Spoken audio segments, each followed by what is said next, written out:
Let's get started with our first news. Islam Makhachev, Kamaru Usman, and others sent powerful messages to Merab after his tough loss to Petr Yan at UFC 323. Merab's incredible win streak finally came to an end, but the respect he earned didn't fade for a second. When he walked out without the bantamweight title, the reaction from the MMA world wasn't ridicule. It was recognition. Champions and contenders understood what had just happened. This wasn't a simple loss. It was a moment that tested the limits of a relentless champion who had pushed the division forward with historic momentum. Merab was chasing a fourth title defense in one calendar year, riding an unbelievable 14-fight streak. No UFC champion had ever done it. But across 5 grueling rounds, Yan found the answers. He outmaneuvered Merab, controlled the pace, and reclaimed the belt by unanimous decision. And the moment the result went official, social media filled with messages that framed the night as something bigger than a setback. Islam Makhachev set the tone on X, writing, "Merab, you are one of the greatest to ever step into this cage. Congratulations. Petya, you deserve it, shashed at UFC 323. Coming from the welterweight champion and a former lightweight king who knows how brutal championship runs can be, that message carried weight. It acknowledged Merab's heart while giving Yan his credit. Bilal Muhammad reacted live as Yan's liver shots landed, writing, "Wow," right in the liver. Later he added, "Merab Corner needs to tell him he's losing." It was blunt, but it was true. Yan never allowed Merab to shift the momentum, shutting down every attempt to create urgency. After the fight, Kamaru Usman stepped back to look at the bigger picture, posting, "What a fight! Congratulations to both men at Merab Dvalishvili and Petr Yan UFC." From a former pound-for-pound great, that was pure acknowledgement of quality. 5 rounds, high-level adjustments, pride earned on both sides. Terrence McKinney highlighted the night as a whole, saying, "Man, this had to be one of the top 5 best cards ever. What an incredible night of fights." And he wasn't wrong. UFC 323 wasn't just a title fight. It was a landmark event, the final PPV before the major broadcast shift, coming in 2026. And its main event delivered exactly what fans hoped for, 2 relentless warriors pushing each other to the edge. Move on to another news, as we break down how Petr Yan ripped back his title from Merab in a UFC 323 main event that left fighters across the sport in absolute awe. From the opening seconds, Yan made his intentions clear. He pressed forward, forced the champion toward the fence, and snapped out his jab with sharp precision. Merab responded with his signature volume, pushing a relentless pace and chaining takedown attempts even when Yan's balance, patience, and airtight defense refused to break. By the middle of the first round, Yan appeared to stun the champion with a clean shot, and that moment shifted the tone. Merab immediately tried to turn the exchange into a grappling scramble, but Yan kept his composure, shutting down every transition. It was the first big warning that this fight wouldn't follow Merab's usual script. Round 2 didn't shift the momentum much. Instead, it reinforced the theme. Merab continued landing in bunches and marching forward, but Yan kept answering with perfectly timed defenses, sharp counters, and intelligent footwork. At one point, Yan even scored a takedown of his own, flipping the dynamic entirely and reminding everyone that he wasn't just surviving, he was dictating key moments. The crowd felt it, the commentary booth felt it, and fighters watching at home felt it too. When round 3 arrived, the fight's intensity reached another level. Yan caught Merab's rhythm, and after defending another chain of takedown attempts, he lifted the champion and slammed him to the canvas. The arena erupted. Merab stayed calm and worked his way up, but the damage was visible. His nose was bloodied, his breathing quickened, and Yan's ruthless bodywork was beginning to take a long-term toll. Every jab to the midsection, every clean hook to the ribs chipped away at Merab's gas tank. Yan wasn't rushing. He was patiently breaking the machine piece by piece. As the fight moved deeper, Yan created just enough separation to land the shots that mattered.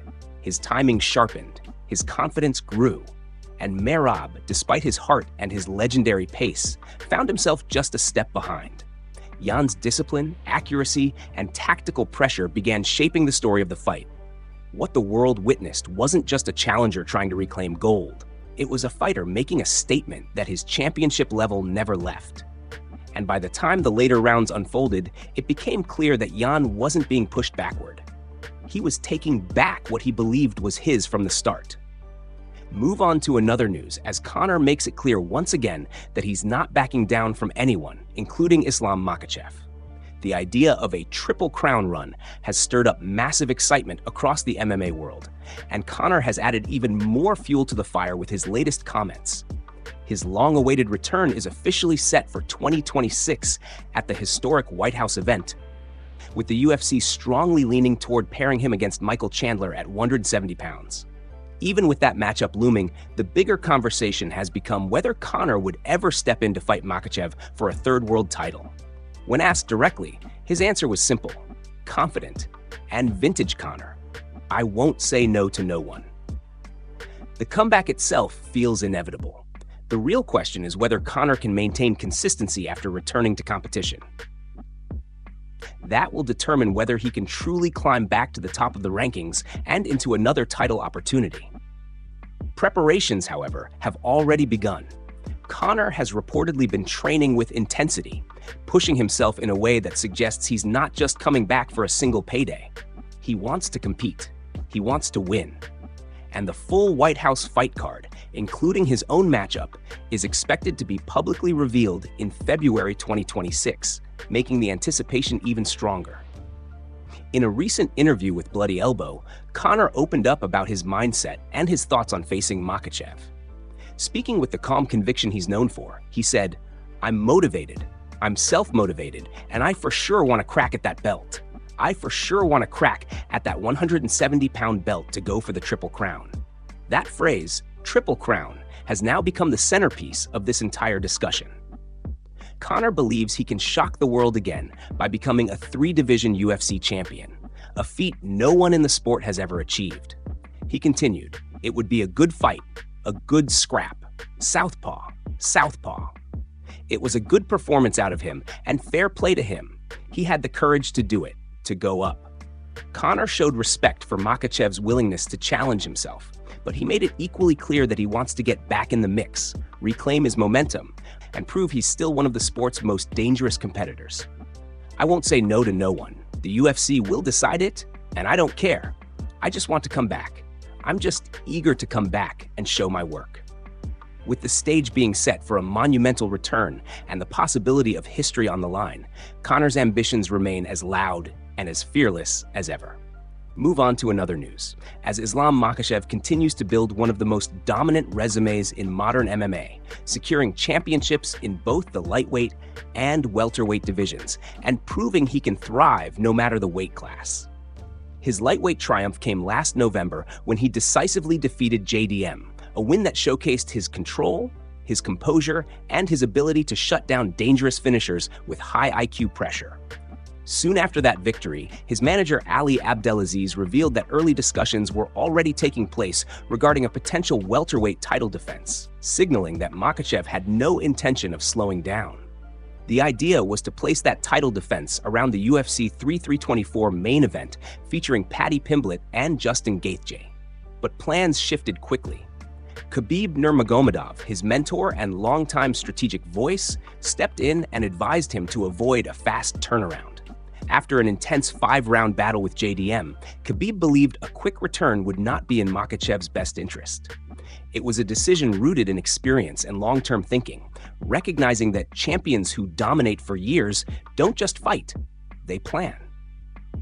As for who might stand across from Makhachev next, 2 names have risen above the rest. Kamaru Usman, a former welterweight king and one of the sport's most respected champions, remains at the top of that list. Abdelaziz praised Usman as a true legend, someone who built a legacy through discipline and elite competition. But recent results have created uncertainty. Usman is just 1 win and 3 losses in his last 4 outings.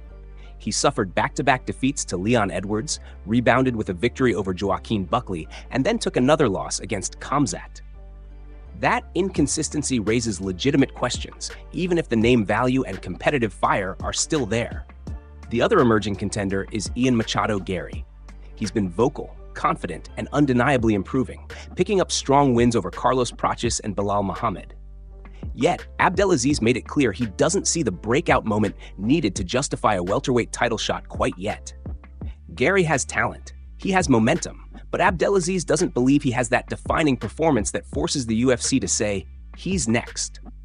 With all that in play, the future remains wide open. Makhachev is guaranteed to defend his welterweight belt, but the when and the WHO are still taking shape. What's certain is that the UFC is positioning him as a major pillar of the new Paramount era, and any decision surrounding his next fight will be made with legacy in mind. Fans want a big challenge, and Makhachev wants a matchup worthy of a champion who is rewriting divisions. Move on to another news, as Paddy Pimblett surprised fans with a rare moment of empathy toward Ilya, even though the two have been locked in one of the most heated rivalries in the lightweight division. Since the early days of their UFC runs, they've traded insults, threats, and every verbal jab possible, despite never stepping into the cage together. Paddy has openly admitted he wants to cause Ilya misery, just out of sheer hatred. But with Ilya stepping away from competition to deal with a difficult stretch in his personal life, the tone briefly shifted. Speaking to Full Send MMA, ahead of his interim lightweight title fight against Justin Gaethje at UFC 324, Pimblett said, "Obviously, me and Ilya might not like each other a lot, but I wish him nothing but the best with all his family." It was a rare moment of restraint, but the baddie quickly balanced compassion with confidence, declaring that once he wins the interim belt, he considers himself the real champion as long as Ilya is out of action. Rumors surrounding Ilya's divorce from his wife, Georgina Uzcategui-Badel, have circulated for weeks, and the champion has decided to focus entirely on resolving those issues. While Pimblett has temporarily softened his stance, he's also making it clear he views the interim title as the true lightweight crown. And that doesn't mean the rivalry has cooled. When he was asked about Gaethje, Paddy fired back hard, referencing the moment when Gaethje threw his interim belt on the ground after beating Tony Ferguson at UFC 249. Paddy said, "I'm not going to do a Justin and throw it on the floor. This is the real one. Ilya is out of the cage. This is the real belt, and I'm coming to take it home with me." The interim title fight, set for January as UFC debuts on Paramount, will determine the next man in line to challenge Ilya for the undisputed crown. While Paddy has shown flashes of compassion, he hasn't let Ilya or the belt escape his radar. Ilya's personal struggles have gained sympathy from fighters like Max Holloway and Sean O'Malley, who both understand how tough a public divorce can be. But Gaethje is taking a different approach, warning that he plans to spoil the entire storyline. If he beats Pimblett, he wants Ilya on the historic White House card. The tension between Pimblett and Ilya goes far deeper than online banter. At UFC Qatar weigh-ins, the bitterness nearly erupted again, as Ilya walked in with his brother Alexandre and Paddy prepared to corner Luke Riley. The two locked eyes. What started as sarcastic greetings quickly escalated when Ilya called Paddy up, and Paddy shot back, "Come on, Chorizo, calm down," before UFC officials separated them. Even with a rare moment of empathy, the bad blood isn't going anywhere. Move on to another news, as Max Holloway once again made it clear that his mission isn't finished. No matter what happens next in the welterweight division or where Ilya chooses to compete, Holloway remains fixed on one goal, running it back with the lightweight champion. During the UFC 326 media appearance ahead of his BMF title defense against Charles Oliveira, Holloway didn't hesitate to restate his intentions. Even with Ilya taking time away from the cage to deal with personal issues, Holloway reaffirmed that their story isn't done, and he's ready to meet him at 170 pounds if that's where Ilya wants the fight. To Holloway, the weight doesn't matter, the timing doesn't matter, and the circumstances don't matter. What matters is the unfinished business that has been lingering ever since their last meeting. Ilya became the first man to knock out Holloway when they clashed at UFC 308, a moment that marked a rare low point in the Hawaiian's career. But Holloway bounced back in true warrior fashion, returning at UFC 318 and beating Dustin Poirier in a high-paced, high-stakes battle that reminded fans why he remains one of the most durable and respected competitors in the sport. His resurgence only fueled his motivation to avenge the loss to Ilya, especially now that Ilya's hiatus has created uncertainty around the lightweight belt's future.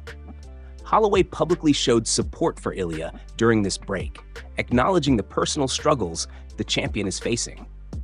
Despite the bad blood that naturally forms between rivals in the cage, Holloway understands what fighters carry outside of it.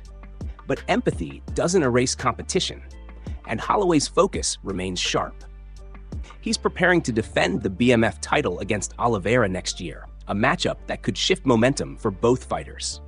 Still, every time Holloway is asked about the future, his answer circles back to the same opponent. Ilya is the mountain he wants to climb again, whether it's at lightweight or welterweight.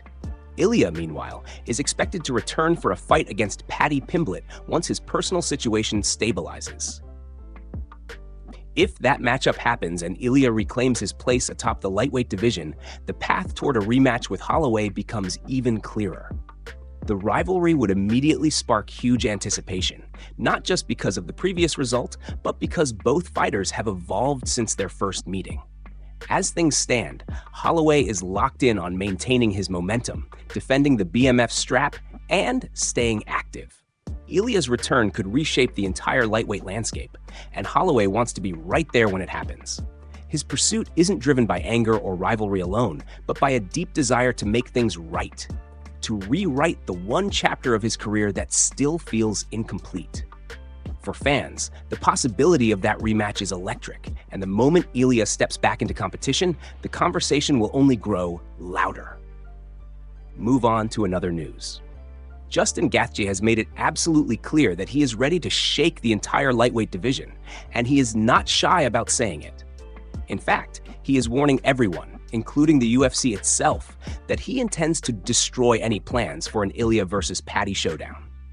The hype surrounding that matchup has been growing for months, but Gaethje is stepping in with the same ruthless mindset he once carried into the infamous Khabib versus Tony era, where he completely flipped the division upside down. Now, he wants to do it again. The conversation around Paddy getting an interim title shot has been intense.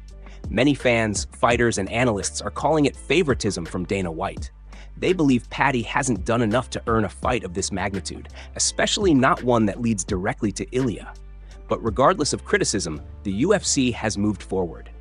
The winner of Paddy versus Gaethje is expected to face Ilya next, and that alone has fueled even more controversy. For many people, the dream fight is Paddy versus Ilya. Their history is nasty, their insults run deep, and fans have been waiting to see the grudge finally settled inside the cage. But Gaethje doesn't care. He wants to block that storyline completely. At UFC 324, Gaethje is entering with a single mission: ruin the UFC's plans. During the recent press conference, he repeated his message with absolute conviction. When he said, "I want to play spoiler, just like I did with Khabib and Tony. I'm gonna f this up for everybody. Then I'm gonna fight Ilya on the White House card." You could feel the energy shift.